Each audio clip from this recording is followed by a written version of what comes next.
Noodles, fried rice இது எல்லாமே நம்ம வீட்டில் செஞ்சு சாப்பிட்டோன்னா அது தனி டேஸ்ட் தான். இன்றைக்கி நம்ம ரொம்ப ஸ்பெஷலான மஷ்ரூம் ஹக்கா நூடுல்ஸ் எப்படி செய்யுதுன்னு பார்க்கலாம்.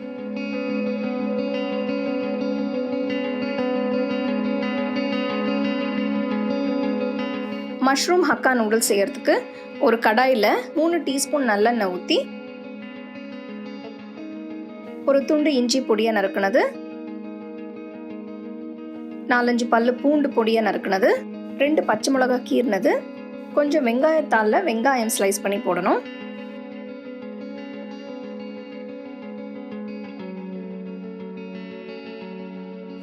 அடுத்து 3 கலர் குடமிளகாய் எடுத்து பாதியாக நறுக்கி அதை நல்லா மெலிசாக ஸ்லைஸ் பண்ணி போடணும்.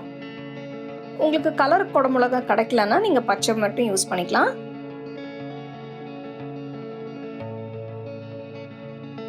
அடுத்து 200 கிராம் காளான் மெலிசா ஸ்லைஸ் பண்ணி போடணும்.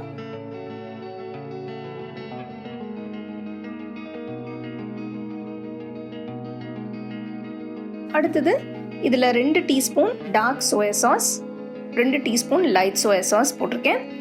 லைட் சோயா சாஸ்னால் கொஞ்சம் டைல்யூட்டடாக இருக்கும். அது உங்களுக்கு கிடைக்கலன்னா பரவாயில்ல, நீங்கள் நார்மல் சோயா சாஸ் யூஸ் பண்ணிக்கலாம். அடுத்து 2 table spoon red chilli sauce,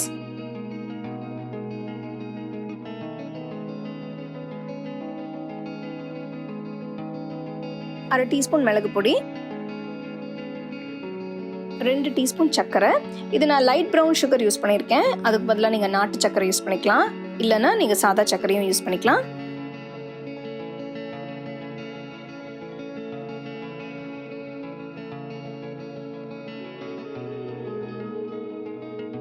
அடுத்து பொடியாக நறுக்கின வெங்காயத்தால் 1/2 கப் இதையும் போட்டு நல்லா மிக்ஸ் பண்ணணும்.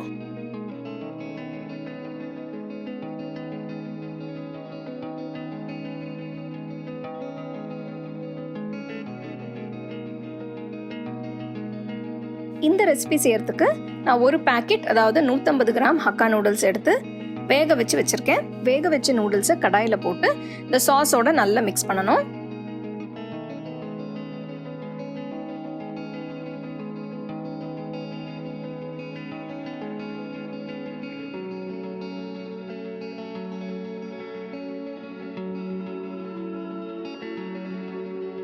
ரெண்டு கரண்டி வச்சு மிக்ஸ் பண்ணிங்கன்னா உங்களுக்கு ஈஸியாக இருக்கும் மிக்ஸ் பண்ணுறதுக்கு.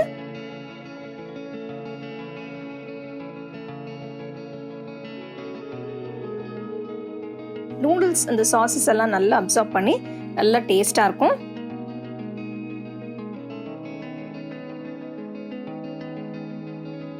நல்லா மிக்ஸ் பண்ண பிறகு கடைசியில் கொஞ்சம் வெங்காயத்தாள் பொடியை நறுக்கி போட்டு இறக்கிடுங்க.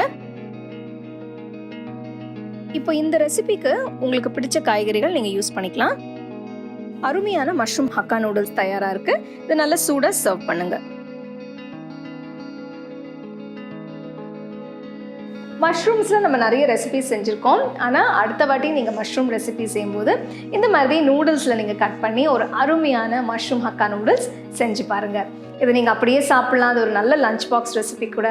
ஸோ இந்த ரெசிபி ரொம்ப ஈஸி. ஸோ கண்டிப்பாக அதை ட்ரை பண்ணி பாருங்கள். You can get a copy of our first edition of the home cooking book on 21 frames.